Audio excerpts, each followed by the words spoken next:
On May 6, 2023, King Charles III and his wife Camilla were crowned in a ceremony watched by millions worldwide.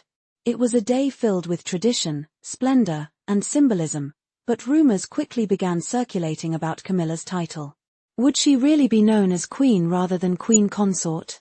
Could such a thing happen for a woman who was once considered the most disliked person in Britain? This idea sparked heated discussions, raising questions about how Camilla, who many once blamed for the heartache of Princess Diana, had managed to turn things around. Had she truly earned the respect of the royal family and, more importantly, the British public? The turning point came in February 2022, when Queen Elizabeth II marked her Platinum Jubilee and addressed her subjects, making a suggestion that surprised many. In her address, she made it clear that she hoped Camilla would be accepted as Queen Consort when Charles ascended the throne. "I remain eternally grateful to you for your loyalty and affection," the Queen said. "And when my son Charles becomes king, I sincerely wish that Camilla will continue her loyal service as Queen Consort." These words signaled a remarkable shift in Camilla's status, as they came from the monarch herself, a clear signal that Camilla's years of loyalty to the crown had not gone unnoticed. Tradition dictates that the title of Queen Consort is granted to the wives of monarchs, reflecting their supportive role without implying any right to inherit the throne. However, it's important to note that the title often drops the word consort in everyday usage, as seen with Queen Elizabeth II's mother, who was known simply as the Queen during her husband's reign. After his death, she lived on for many years as the Queen Mother, a beloved figure in British society. Camilla's case, however, was more complicated than that of her predecessors. When Charles married her in 2005, it was his second marriage, and the Church of England historically did not recognize divorce. This situation raised concerns about whether Camilla could be accepted in such a significant role. To avoid controversy, Buckingham Palace originally announced that Camilla would be given the unique title of Princess Consort when Charles eventually became king. This title had never been used before and was seen as a way to navigate the complexities of her second marriage while ensuring the monarchy's traditions were upheld. For years, Camilla was met with skepticism by royal watchers and remained a figure shrouded in controversy. However, over time, she won the approval of Queen Elizabeth, who ultimately paved the way for her to become Queen Consort.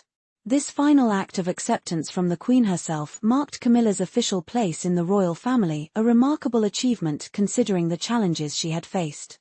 The story of Charles and Camilla's romance dates back to 1970 when they first met at a polo match in Great Windsor Park. Camilla, the daughter of a British Army major and a Sussex aristocrat, was 23 years old when she caught the eye of the future king.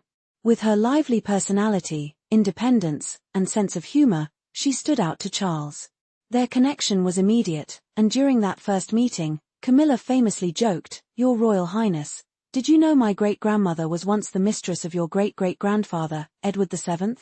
Perhaps we should give it a try." This witty remark reportedly left a lasting impression on Charles, who fell in love with her almost instantly. Despite her charm, Camilla was already in a serious relationship with Army officer Andrew Parker Bowles. Nevertheless, Charles was captivated by her ability to be both candid and light-hearted, qualities he found lacking in other women of his social circle. Their passionate romance lasted for about a year, but it was not meant to be, at least not at the time. Charles's mother, Queen Elizabeth II, did not approve of Camilla as a potential queen consort. She saw her as an unsuitable match due to her lively nature, fondness for smoking, and rumors about her past relationships. To Elizabeth, Camilla represented everything that could damage the Prince of Wales' reputation. At that time, Charles was still a young, impressionable man, and when the Queen disapproved of Camilla, he did not fight her decision. Instead, he obediently joined the Navy, and while he was stationed in the Caribbean, Camilla rekindled her relationship with Parker Bowles. When Andrew proposed, she accepted without hesitation, writing to Charles to inform him of her decision. This news devastated the Prince of Wales, who sent her several letters, pleading with her not to marry. But Camilla had made her choice, and in July 1973, she became Mrs. Parker Bowles. It was only after Camilla married Andrew that Charles realized how much he had lost. Despite her marriage, Camilla and Charles remained close friends, and their relationship continued to grow over the years. Charles even became godfather to her first child, further solidifying his bond with the Parker Bowles family. Camilla played a quiet yet significant role in Charles's life, even encouraging his courtship with Lady Diana Spencer in 1980. At 31 years old, Charles found himself under pressure from his parents to marry and produce heirs for the throne. Diana, a shy and beautiful 19-year-old aristocrat, seemed like the perfect match. Despite not being in love with her, Charles felt obligated to follow his parents' wishes. Diana, with her grace and charm, captured the nation's heart, but she and Charles were far from compatible. In his memoirs, Charles admitted that he had doubts about their future from the very beginning, even on the day of their engagement. However, he saw no way out, and in July 1981, they were married in a ceremony that captivated the world. While the early years of their marriage were marked by public adoration, behind closed doors, things were far from perfect. Charles struggled to connect with Diana, who was much younger and had different interests. She felt increasingly isolated, and by the mid-1980s, their marriage was effectively over.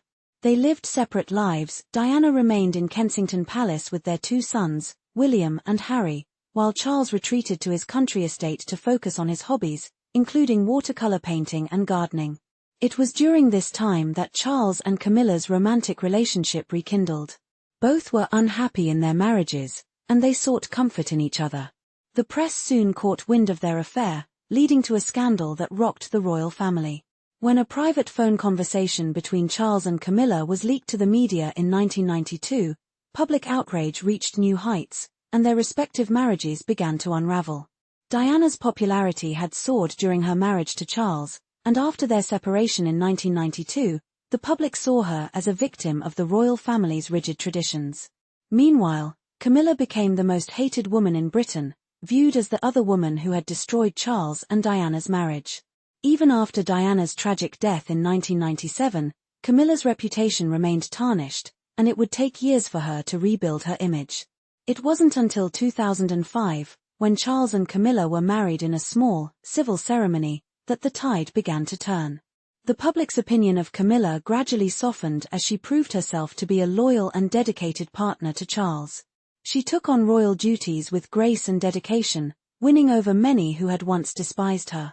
As the years went by, it became clear that Camilla was here to stay. Her tireless work alongside Charles and her growing involvement in charity work helped shift public perception. By the time Queen Elizabeth II gave her blessing for Camilla to become Queen Consort, the transformation was complete. Today, as Queen Camilla stands beside King Charles III, it's clear that her journey has been nothing short of remarkable. She has gone from being one of the most reviled figures in Britain to a respected and integral part of the royal family. Her story is one of redemption, resilience, and the enduring power of love.